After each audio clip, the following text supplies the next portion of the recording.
As of a year ago, we were bought by a new company, Pacific Global Management out of London, and there's just been, quite an investment across the board in elevating the brand. So it's new ad campaign and marketing that is really something that we haven't seen in the last 5 to 6 years. Renovating our store, making sure our boutique environment is really elevated and consistent with what you see from the iconic luxury brands. We want to be sitting in that company, and we want that customer experience.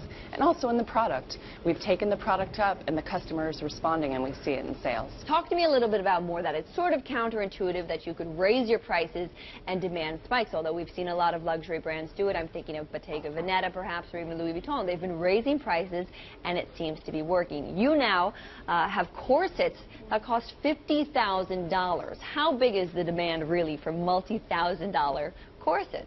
Well, you would be surprised. I mean, as our new ownership has, again, committed to taking the brand up in every way, we launched, for example, made to measure, which, some of the items have 14-karat gold thread in the lace, and the fabrics are the best you can find. The laces are produced and cut only for La Perla, and some of the made to measure items require 30 measurements and take months to make. So there is a customer that wants that sartorial, custom-made experience, and we want to make sure that we cater to them. And it's really a global luxury traveler and client that we see traveling through the Middle East, through the UK, and also through the US in our top doors.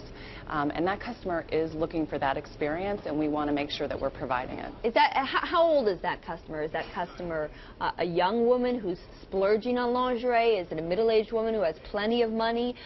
Is it American women? I know you're selling in the U.S., but are you selling in the U.S. to Americans, or is it perhaps men who are looking to spend a couple $1,000s on a corset? Well, I mean, we do sell to men, and we do have a gift-giving business, but really our core, the DNA of the brand, is about women who are confident and buying for themselves. And interestingly, when you ask about age, we just did some research at the company, and when you look at the fastest growing part of our business, it is a younger customer. And certainly our core business is that 30 to 45 range, which, in the end, that really speaks well to bringing new, younger customers to the brand, but also our core customer and our highest average transaction customer is still what I would consider pretty young. So again, you would think when you look at really luxury and top spending habits, sometimes it's a more mature client.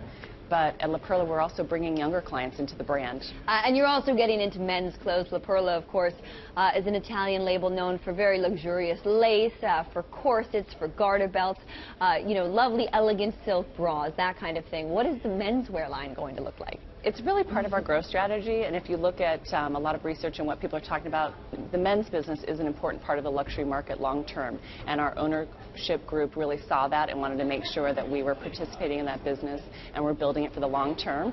So we hired a creative director that really will specialize in men's. We launched at Pitti Uomo in June, and the product is the finest fabrics. It does take inspiration from La Perla in certain So are we ways. talking boxers, briefs, or are we talking little silk shorts? Silk. Silk.